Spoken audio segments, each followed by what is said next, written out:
but the truth is, if we analyze this thing, Actually, we saw something yesterday when somebody said that all men cheat. That's what they say. Until they say, yeah, it's DNA time. Exactly. Let's do DNA test. That's when women now start shivering. The amount of DNA like, okay, frauds that are out there. It's a lot. It's just that women are smarter. That's just the issue. That's the problem. Cleaner. Cheating cannot just happen. You cannot just meet a woman and like you are sexually attracted. Yes, you can see this woman. She can be beautiful. She can be your poison, which is something that I don't know if he's going to talk about. Yeah, like we talk about your poison, things that attract you in a woman. He loves me. I'm the most beautiful woman in his world. Yes, but doesn't mean that he won't see fine women outside, or he won't see finer people, or he won't see people that would, be like, this girl is fine. Same way, me as a woman, I will see some people that are women, I'm like, this girl is fine. You understand? Or see a man and be like, this guy is handsome. Maybe not so much for like women, because what stimulates people are different. One thing that actually helps me is to say, hey, see, you are human. No matter how much of a man of God you think you are human. You're first of all a man before you became of God. So there is that manly tendency that you have to acknowledge. That's where ignorance comes in. Not acknowledging the fact that you're human predisposes you to actually cheating over time if care is not taken.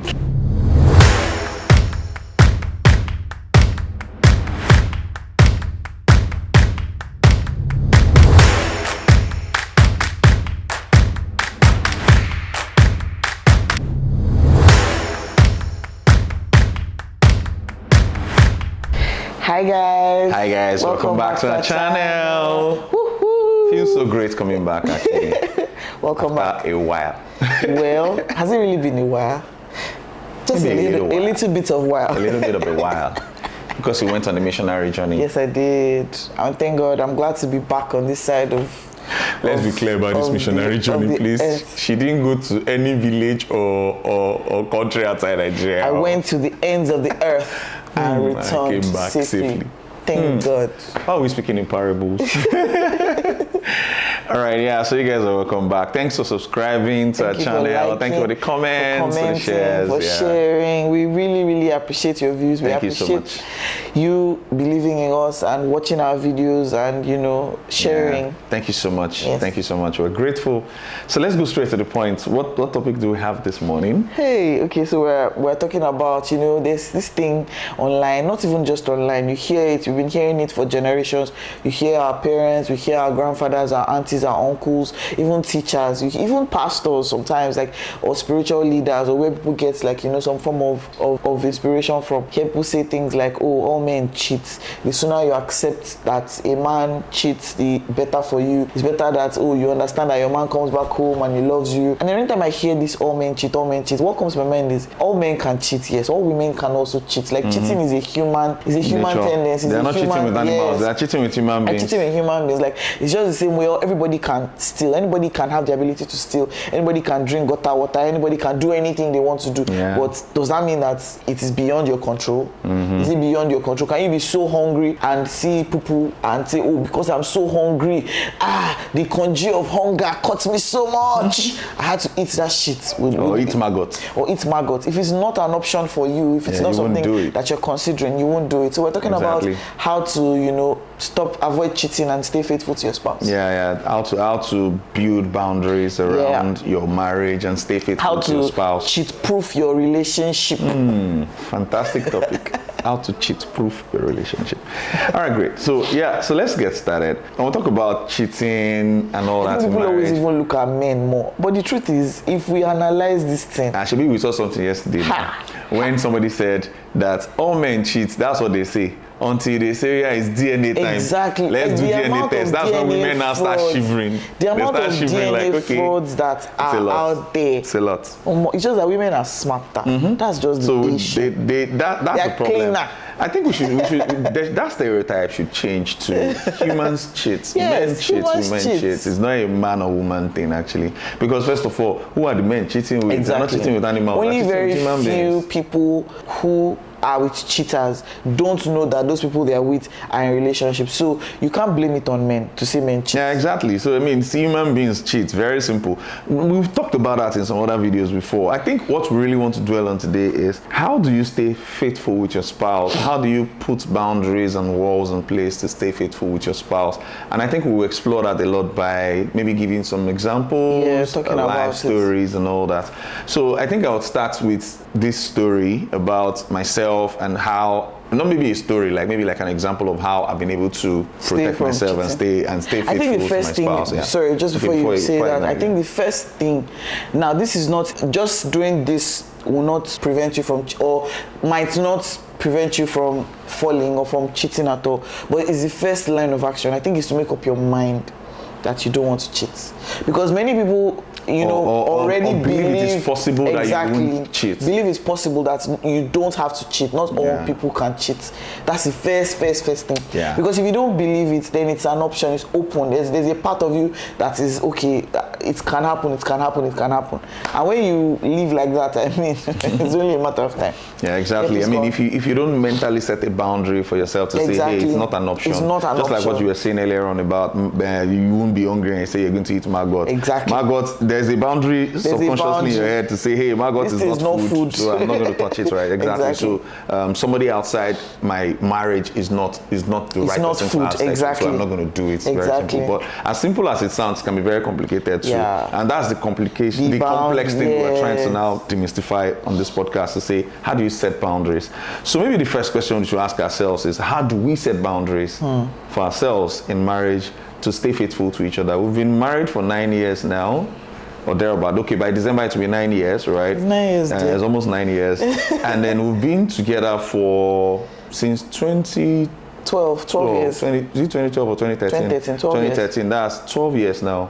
And we've never cheated on each other, not once. And there's something we know that we can teach, right? So I think we should actually start from there to say what are the things we put in place to make sure that the idea of cheating never even comes up at all. I think even before we got married, like right from when we were like even like dating or courting or whatever you want to put it. I mean, we had discussed cheating and it was a big deal, and it's like our number one deal breaker. Exactly, it's our number one deal breaker. So it is not. You cheat on me.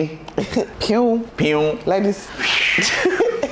No way. Yeah, so I mean, for us, it's not a thing that just happens. I think also because our background, we grew up like we kept ourselves. So yeah, sure. I think that helped. Exactly. You coming from that kind of background, and I know how easy, in quotes, it was for me to open up myself and like give myself to my husband. So him having that knowledge at the back of his mind, and then him hearing that, oh, I did that with someone else. Like, he can mess, like, even if he chooses to say, oh, my wife cheats and I forgive her, like, I don't know how he would look me the same serious way. break of trust. Same way. Like, I don't know how I would, like, you know, a lot of people, you know him, he's Dr. Dami, he's a very, you know, charismatic doctor, pastor, and then, but the way we are, when we are behind closed doors, like, very different.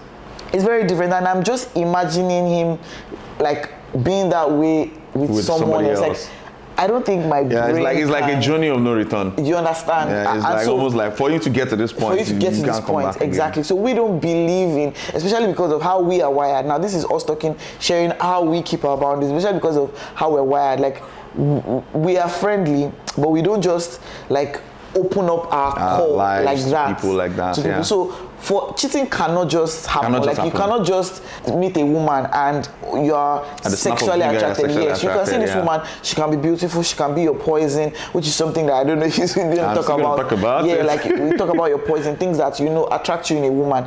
He loves me. I'm the most beautiful woman in his world. Yes, but doesn't mean that he won't see fine women outside, or he won't see finer people, or he won't see people that would, you know, be like, Omo, this girl is fine. Same way, me as a woman, I will see some people that are women. I'm like, Omo, this girl is fine. You understand? Or see a man and be like, this guy is handsome. Maybe not so much for like women, because what stimulates people are different. Yeah, for myself, I'm not as visually stimulated by a man as I am emotionally stimulated or stimulated intellectually, or you know. So we understand how that works, how that plays out. So he won't just see a woman and, you know, just I'm sexually attracted, I want to sleep with her. for him to want to sleep with someone, they've crossed so many boundaries. Yeah, you understand? So that on itself, how we've discussed all that already, is like it's like a guard. It's like a guard. Like I won't see a woman that is, number one, sexually attractive, and then continue to now engage. Yeah, sure. And for me, I won't see somebody who is very intelligent, who is smart, who speaks well, who is articulate, and continue to engage and, you know, deal with that level and say, oh, it's no big deal, because I understand that it's slippery slope. Yeah. Like, you know, one little hi there, sending messages, chatting, and not allowing, not opening up, not discussing with my husband. I know that can lead us into something that will not say, it just happened. It doesn't just happen. It happens little by little until it just happens. So first boundary I would say I put in place is I don't have discussions with the opposite sex that my husband is not aware of. Same here. All right. So, I mean, okay, so that's one. Let me take a cue from that. So, I think maybe we should even think about it logically to say what makes people cheat. What are the things that people find themselves in that leads to cheating? I think when we do that, it will help us to even say, okay, these are the boundaries you can now put in place and use ourselves as examples. So, I think the first problem about cheating is that as a person, it's like your walls are not up, they are down. And why are your walls down? It can be out of sheer ignorance. There are people who don't know the cue when a woman is enticing them sexually. Some people are that naive. Like they just believe that everybody is nice and the woman is nice to them, and before you know what, their pants down. They were like, how did I get here? They probably did not even initially think about it to say, there's a possibility of this happening. So that's the first problem. They were ignorant, and that's also a problem. Ignorance is a big problem for some people. I mean, especially people of faith that are seemingly posing like I'm a strong believer. So the first thing that I say to people when it comes to cheating is you can't assume that you're strong. You can't say, I'm a strong Christian, this can never happen to me. Yes. Let me tell you where my own principles came from. I heard of one big man of God. He's still very relevant today. If I mention his name, everybody knows him. I won't mention. I can't do that on the call. On this podcast, I won't mention. But I mean, as powerful as that man was and still is, when I heard about his adultery story, I couldn't believe it. It took me a while to match his face with that story. He bounced back. He was reconciled back to God. He came back to ministry and he's doing very fine. Everybody knows him around right now. You're already giving us just everybody knows him around. It can be anything, can be anybody. But how the story happened and how it played out was very clear that it's just like what he said, a little sleep, a little slumber, a little folding of the arms, a little it doesn't matter. It cannot happen to me. It doesn't matter. I'm a strong man. I speak in tongues 7 hours a day. One thing that actually helps me is to say, hey, see, you are human. No matter how much of a man of God you think you are human. You're first of all a man before you became of God. So there is that manly tendency that you have to acknowledge. That's where ignorance comes in. Not acknowledging the fact that you're human predisposes you to actually cheating over time if care is not taken. True. So it's like you are staying guarded, just like what the Bible says that be sober, be vigilant. Your enemy is looking around for who to devour, right? You can't assume that you're safe. Do you understand? So that's the first thing. So not assuming that you're safe already gives you an advantage, gives you an edge to say, so now that I know that I'm human, and no matter how spiritual I think I am, or no matter how principled I think I am, I can fall if I don't put certain boundaries in place. Yes. When you had that at the back of your mind, you can now start asking yourself, so what are the boundaries? So for me, I know my poisons, first of all, and I think that's the next thing. As a young person out there, you should know your poison. As a young woman, you should know your poison. Yes. You should know what makes you fall for a man faster. What makes you tick. You should know what makes you tick, what tickles your fancy, what makes you get so attracted to someone without even knowing what draws you close to someone. You must know it. So for a young man like me, I know my poisons. I can't say my poison in public, obviously, because you cannot know my poisons. It's only my wife that is allowed to know my poisons, right? But you'd be foolish if you say you're a Christian and you're not equipping yourself with this kind of knowledge. Yeah, you must. Many people delude themselves by believing that they're macho, they're superhumans, nothing bad can happen to them. Not being able to identify what can put you in trouble, what has the potential to put you in trouble, is already you writing a letter to trouble. Exactly. So I know my poisons, for instance. When we were getting married, part of what we agreed as husband and wife then was that, hey, there is no such thing as you are the most beautiful so much that somebody else cannot look beautiful outside. Yes, so it's a fact. My wife is beautiful to me, and to me, she's the most beautiful woman in the world, even if there's any other person that is beautiful outside. But because I'm not blind, I walk around, I see beautiful people out there too. I have to tell myself that, yeah, I have found one beautiful person, and I'm staying with that beautiful person, and we're staying married. Same thing with her. Like, there will always be something that attracted me to her, right? That she might find outside or find somewhere else. But the idea that we are locked in, we're committed, actually keeps us guarded, one. Then two, that equips you with enough knowledge to say, hey, because you even fell for this person means that you can fall for somebody else. Exactly. And the reason why you fell for your spouse is because you allowed your guards to be down. Yeah.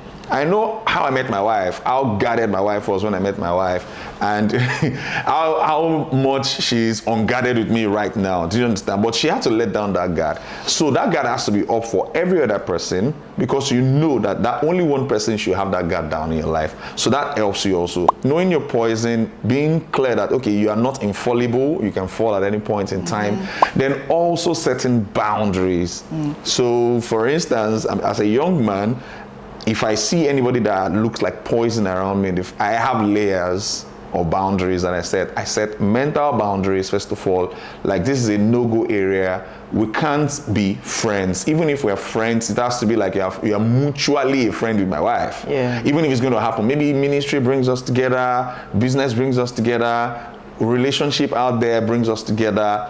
When we're going to be friends, if you're going to be friends, if I know you're poison, my wife has to be your best friend. Like, or maybe not your best friend, but she has to be close to you. Like, I'm empowering myself enough by making sure that my wife is always in the loop. That's one layer, right? Another layer is, you can't catch me calling you. You can't catch me sending text to you. It's not going to happen. No, like, except, like, for instance, except it's work. Exactly. Yeah, that's what I'm saying. Like anything formal, like work, maybe it's church, and work, then or anything. Sometimes it might even be like informal, formal. Like if you're in a work setting where I'm just trying to let people. But you're trying to be soft on them.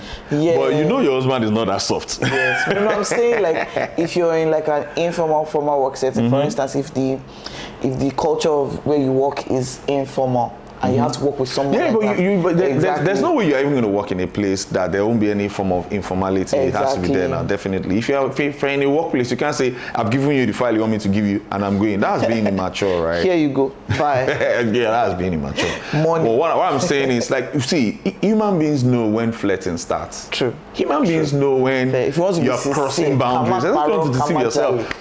There's a certain way I'm going to start greeting somebody, and the person will know that there's something more. The shake is passing. The shake is passing the hand, it's getting to the elbow. Like there's trouble already, right? So that you would know, except you want to deceive yourself. And that's why I said initially that don't think you're infallible. Yes. When you're getting to that point where you see somebody is flirting with you, even if you're not interested before, when a woman starts flirting with a man naturally is wired to like, hey, she's flirting with me, so what am I going to do about it? You're not going to just see it and just move away. You have to make a conscious decision, right, as a young man. So I feel that part of how to manage your loyalty to your spouse and stay away from cheating is to first of all know all these boundaries you need to put in place. So all the unnecessary chats, unnecessary flirts, unnecessary sending of text messages, calling at others, you can't catch me doing it to any other woman. If I call you at 10 p.m. for work as a young woman, I will tell you that my wife is in the know. My wife knows that I'm talking to you, so he will find it. I will find a way to make sure. Hello, my wife is in the know. I'm talking to you. No, I won't say that directly. He will just insert. Oh, babe, can you pass that? Yeah, that kind of stuff. Yeah, exactly. So that you will know that my wife is in the know that I'm on a call with somebody at 10 p.m. of the opposite sex, right? So all those kind of boundaries.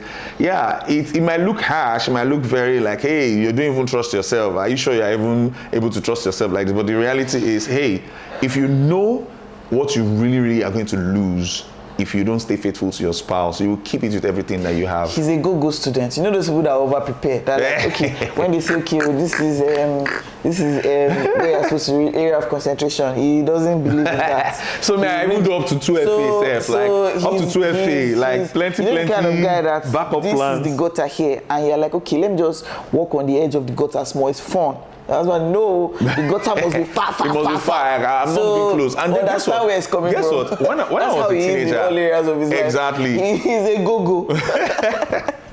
When I was a teenager, I remember very well, somebody made an analogy about premarital sex then, and they said, and the person said, if you're walking on the road and you're walking in the middle of the road and you fall down, you will stand up, dust yourself, and keep moving. But if you're walking beside the gutter, that gutter edge is the fun part. That fun part is the trouble. That's where you are saying you are infallible. You say, I'm walking beside the gutter. When you fall down, you come inside the gutter, you're going to be soaked. It's going to be wet. You can't just stand up and start moving. Injured also. And you'll be injured also. You'll be dirty, all this kind of stuff. So it's better to just stay clear as much as possible. So, I mean, that brings us another thing about people saying, I have a female, I'm a male, I'm a man, I have a female bestie. Or you're a woman, you have a male bestie. What kind of rubbish is that? I'm sorry, but that's how I feel. Like, I just feel like I think it's if you're not in a relationship, I mean that's. If you're not in a relationship and you have a male bestie, I mean, to what end? No, I mean, you people can be setting yourselves up for whatever it is. You will set yourselves up. It's not you can be in your future. But if you have, like, if you're in a committed relationship, I feel like it's an insult. Yeah, it's an insult on the person. First of all, I mean, I'm not even starting with, oh, you can't have a female bestie that there's no romantic. For me, that's even far. I'm like, why would I be in a relationship with him and his best friend is someone else? Like, his best friend is another female. Forget it if he's a man, if he's very true, sir. Yeah. Why would your best friend be someone else? Like, I'm of the opinion that you should be with your best friend. Exactly. Why you settling for something lower than your best friend? Exactly, like so basic. I feel like all those, before we start even getting to, oh, you can, it doesn't have to be romantic involved, it doesn't have to be sexual. I'm like, how will I be with somebody and I'm not the light of his life? Like, do you understand? Like you're not his bestie, or your husband is your bestie, but there's another guy that is also your bestie. In fact, people even now have work husband, work wife. Yes, now. I saw a skit one time and the work wife already had children.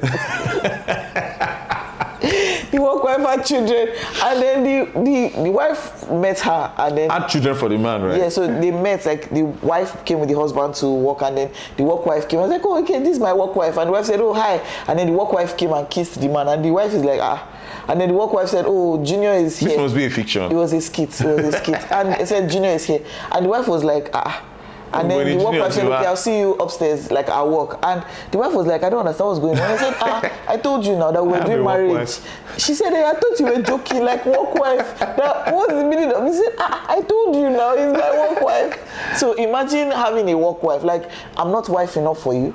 Or, do you understand? I mean, I just feel it doesn't make sense. Like, okay, you're saying you have a spouse, but there's now a bestie somewhere. I feel it's just ridiculous. Yeah, your best friend should be your spouse. Now, this is not in the Bible, but this is just science. It's just common knowledge. Let me use that word by saying the person you spend most of your heart with should be the person that is your spouse. You deserve that. You deserve that. Like, your spouse even deserves that too. Friend. Like, you deserve to. I think you should see it in that light. Like, why would I settle for who is not my best friend to do life with forever? Because when you say somebody is your best friend, it means that you're spending more time, with that more person. Energy, more attention given to that person. That, like, it's like an anomaly. It's not normal. Yeah, it makes it sweet. It makes things go better. Now, we're not saying that you should be isolated and only be with your partner forever. No. You should have friends. We're not saying you don't have friends. What we're trying to say is that position, that's all in all, that, oh, this is my best person. That's for you to have it as someone else. You're setting up yourself. Yeah, you're setting up yourself. Like, that's part of the boundaries we're talking about. Like, setting boundaries. You're not even going to enjoy all that marriage has to offer if you're not putting your all into it. Exactly. So that's part of the boundary setting that we're talking about, like setting boundaries. I was talking about 2FA the other time, like, you should have multiple layers of boundaries. So the first boundary is, first of all, not even flirting with that person or spending on unnecessary time with that person, chatting, talking. The human heart is very, very the way God wired the human heart, except if we want to deceive ourselves, you know when something is about to happen. You know when this greeting, this chat is going beyond normal. You know when it is getting to a point where it's becoming unholy, becoming unwholesome. And you should actually set the boundary and see look forward to it. Every time you're looking forward to it, don't cheat now. Have a part of it that you can't share fully with your partner. Like you don't give the full story. You don't give any of the story at all, or you don't give the full story. Exactly. Or you start looking forward to it. Those are signs that your heart is getting. Your heart is already getting there, getting entangled. Do something about it. There's something that used to happen then. I remember when I was in 100 level, my brother, my middle older brother, Father Debo, that's what they used to call him in school then. He was a pastor in Unilag. And I noticed something about him, and I asked him, like, I noticed, and then some people complained to me because I was in hostel and there were girls were, you know, all of us wanted to know God. And then I noticed it, but somebody now mentioned that sometimes she would greet Pastor Debo or she greet Father Debo and he'll be friendly, and next time he'll just be very formal. He'll be very formal, and that's a boundary. And I asked him, like, and he said, and he gave, like, what he told me had stayed, like, he stayed with me since then. He's like, when you see people, especially like vulnerable younger people, younger women, younger girls who want to know God, there's a weakness, like there's a part of them that feels enamored to the person that is leading them to God, that is leading them to Christ, and they can begin to see signs and see things. So when somebody spends time with them, like when he spends time with them today, teaches them the word, lets them know, a part of them can be triggered and can feel like, oh, maybe he's interested in me. And so to make it clear, today if he spends time with you on the word, tomorrow he'll see you and just be like, hello, how are you, and pass. Be very formal, so that your brain will recalibrate and realize that, oh, I like the recalibration. He's not interested. Like you might even be like, rubbish, nonsense, I'm not even thinking about him in that light. That helped him stay focused. He helped them and it also helped him, and it's something that stayed with me, like, oh, this makes a lot of sense. Yeah, exactly. So I mean, taking a cue from that, I remember very well in medical school, I adopted a similar strategy, but mine was not maybe being formal and saying, hey, how are you, next day. I would make sure that whatever attention I give to A while pastoring is the same attention I give to B, to C, to D. But did they all know? Yeah, they all knew, yeah, sure. No, the way it even happens is that, number one, you can't come to my room, for instance. There was no going to room anyways. No, there was going to room in my time. No, in Medilag, there was going to room. I just spent 1 year in Unilag, so that was when I was with my brother. Okay, I get. But I mean, in Medilag, people come to male hostel, female hostel, that kind of stuff. So you can't come to my room. I don't do counseling in my room. You can't come to my room and say you want to do counseling. The only time it ever happened that somebody forced herself from 100 level to say, yeah, Pastor Yemi, I'll come and see you, blah, blah, blah, blah, blah. I called, I'm in fact, maybe, I don't want to mention her name. I don't want to mention her name right now. Let me mention her name. So I just called one of my other proteges in fellowship then that, hey, come, somebody wants to come and say hello to me. Yeah, come. So the person came and we all sat down. It was like a group conversation. There is no one-on-one, because, and the reason why I had to do that was to block any chance of that person having a one-on-one with me, because I knew why she was coming. It was very obvious. And guess what? When she came, all her boobs were outside. Fine boy. She came to fight. Let me use that word. She came to fight for my soul. She could have just been dressing up normal. Okay, I hear. So immediately I saw her, I saw her, I just said, okay, yeah, I'm prepared. So she came, we sat down at the front of the hostel. Everybody was passing, so there's no coming into my room. And at the same time, I had one more person here who was female, who was there. So that's like a chaperone. Like no matter what happens, I always have a 2FA. I always make sure that there is no chance of anything stupid happening, because I know that we're all humans. No matter how spiritual you are, if you don't put boundaries in place, you're going to mess things up. So for couples, for instance, should be regular. Should be a regular conversation, and it's not about conversation around how do we prevent cheating every day. I mean, that'll be boring, right? But by doing check-in, your needs. Now, this is where people jump into when you hear a man cheated and you say, it's because his wife is not. No, I don't even believe that. But that is still a way to help yourselves in your check-in. Maybe if I stack it, it should be like number 10, not even number 1. No, I'm just saying in your checking ins, let's check in. Are we meeting each other's needs? Are we there for each other? Basic, Is there anything? Those are the ways that you can, check in and help. Yeah, sure. So I want us to just try and round up, and basically first thing that I want you to get from this video is that it's possible not to cheat. It's possible not to cheat, very possible. The way it's possible to cheat is the same way it's possible not to cheat. You can have a life that is not cheating. There's no cheating inside. You can have a cheat-free relationship. I'm very distracted. You can have our baby needs our attention. Our baby's crying.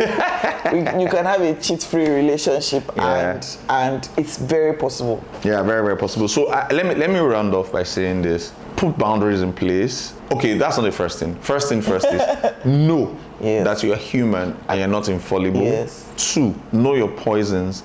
No places you go that can predispose you to being an unfaithful spouse to your husband or your wife. Empower yourself with knowledge. Informing your partner. Exactly, with knowledge on yourself, and then informing your partner also about your poisons. Should be known, right? Then the third one is now setting boundaries. So if you check, the first thing is acknowledge, first of all, that you can cheat. It's not impossible, you're not infallible.